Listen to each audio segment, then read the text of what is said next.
بسم اللہ الرحمن الرحیم۔ السلام علیکم، میرا نام نور ایمان ہے اور آج کی اس ویڈیو میں ہم حضرت صالح علیہ السلام کی اونٹنی کا ایک واقعہ بیان کریں گے۔ تو چلیں شروع کرتے ہیں۔ جس طرح حضرت عاد علیہ السلام کی قوم نے کفر کیا، اسی طرح حضرت صالح علیہ السلام کی قوم نے بھی ان کی اور اللہ تعالیٰ کی نافرمانی کی۔ جب حضرت صالح علیہ السلام کی کوئی بات نہ مانا تو انہیں ان پر سختی کرنی پڑی، جس پر ان کی قوم مقابلے پر اتر آئی اور کہنے لگی کہ اگر آپ سچے رسول ہیں تو کوئی معجزہ دکھائیں، اور معجزہ بھی وہ جو ہماری مرضی کا ہو۔ حضرت صالح علیہ السلام مان گئے تو اس سرکش قوم نے حضرت صالح علیہ السلام سے کہا کہ وہ اس چٹان میں سے ایک تندرست اور ہر عیب سے پاک ایک اونٹنی نکالے۔ تو حضرت صالح علیہ السلام نے اس چٹان کی طرف اشارہ کیا اور وہ چٹان پھٹ گئی اور اس میں سے ایک تندرست، خوبصورت اور بلند کوہان والی اونٹنی نکلی، اور اس نے آ کر ایک بچہ بھی پیدا کیا اور اپنے بچے کے ساتھ وہاں کے میدانوں میں چلنے لگی۔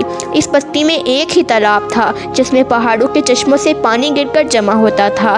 پھر حضرت صالح علیہ السلام نے لوگوں سے مخاطب ہو کر کہا، اے لوگوں، دیکھو یہ معجزے کی اونٹنی ہے۔ ایک دن اس تالاب کا سارا پانی یہ پی ڈالے گی اور ایک دن آپ لوگ پینا۔ اور پھر قوم سمود کے لوگوں کے سامنے ان کا مخاطب ہو کر کہا، اے لوگوں، ایک اللہ کی عبادت کرو، اس کا کوئی معبود نہیں اور اس کے سوا کسی کی عبادت نہ کرو۔ یہ اللہ کی نشانی ہے کہ تم لوگ پانی جیسی نعمت سے محروم ہو رہے ہو۔ تم اللہ کی طرف لوٹ آؤ، نہیں تو وہ تم پر دردناک عذاب نازل کرے گا۔ چند دن تو قوم سمود کے لوگوں نے پانی کی کمی کو برداشت کیا۔ ان کو ایک دن پانی نہیں ملتا تھا کیونکہ اس دن سارا پانی اونٹنی پی جاتی تھی۔ تو ان لوگوں نے فیصلہ کیا کہ اس اونٹنی کو قتل کر ڈالیں۔ پھر اس قوم میں قطار بن صالف نامی آدمی، جو سرخ رنگ کا بوڑھی آنکھوں والا لڑکا تھا اور ایک بدکار عورت کا بیٹا تھا، وہ اس اونٹنی کو قتل کرنے کے لیے تیار ہو گیا۔ حضرت صالح علیہ السلام کے منع کرنے کے باوجود اس نے بات نہ مانی اور اسے ذبح کر دیا۔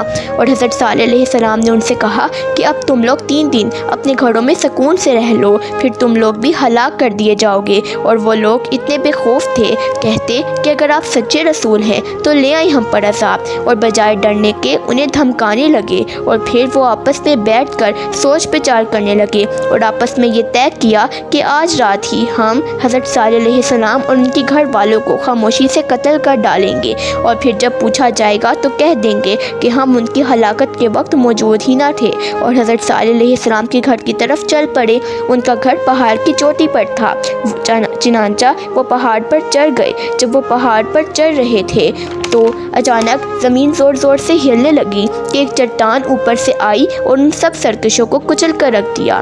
ان کی ہلاکت کے ہی ساتھ اللہ نے عذاب کی شروعات شروع کر دی۔ حضرت صالح علیہ السلام نے صبح ہوتے ہی اپنے پیروکاروں کے ساتھ وہ بستی چھوڑ دی۔ جب صبح ہوئی تو لوگوں نے کچھ عجیب مناظر دیکھے کہ قوم سمود کے سب لوگوں کے چہرے زرد تھے۔ وہ سب رونے لگے کیونکہ عذاب کے آثار نمودار ہو رہے تھے۔ دوسرے دن سب کے چہرے سرخ اور تیسرے دن سیاہ ہو گئے۔